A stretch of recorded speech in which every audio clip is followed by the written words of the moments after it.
الحمدللہ رب العالمین والصلاة والسلام علی رسول الکریم وعلی آلہ وصحبہ اجمعین، اما بعد۔ محترم سامعین، السلام علیکم ورحمۃ اللہ وبرکاتہ۔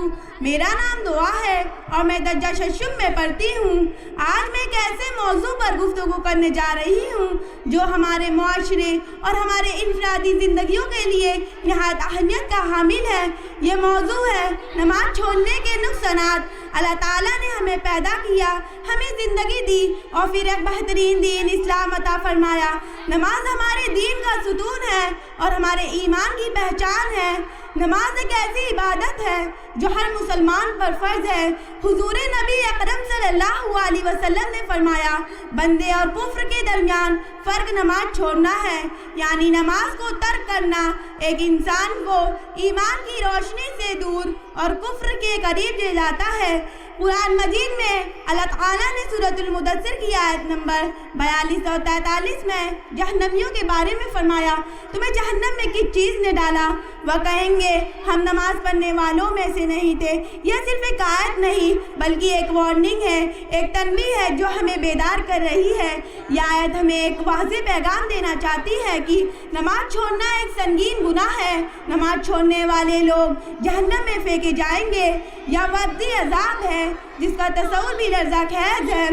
نماز صرف چند رکعت اور سجدوں کا نام نہیں بلکہ یہ بندے اور رب کے درمیان ایک مضبوط رشتہ قائم کرنے کا ذریعہ ہے۔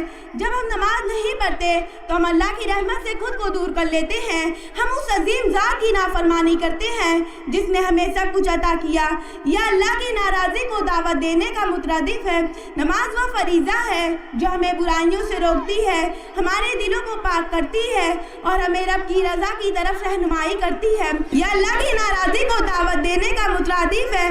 نماز وہ فریضہ ہے جو ہمیں برائیوں سے روکتی ہے، ہمارے دلوں کو پاک کرتی ہے اور ہمیں رب کی رضا کی طرف رہنمائی کرتی ہے۔ جب ہم نماز نہیں پڑھتے تو ہم اللہ کی رحمت سے خود کو دور کر لیتے ہیں۔ ہم اس عظیم ذات کی نافرمانی کرتے ہیں جس نے ہمیں سب کچھ عطا فرمایا۔ محترم بزرگوں اور دوستوں، یاد رکھیے دنیا کی زندگی چند روز کی ہے، اصلی زندگی آخرت کی ہے اور اس زندگی کی کامیابی کا راز نماز ہے۔ اگر بدھائی ہوئی تو ابھی وقت ہے ہم نماز کی طرف لوٹ آئیں۔ اللہ تعالیٰ گناہوں کو معاف کرنے والا ہے۔ اللہ تعالیٰ سے دعا ہے کہ وہ ہمیں جہنم کے عذاب سے بچائے۔ آمین۔ وآخر دعوانا ان الحمدللہ رب العالمین۔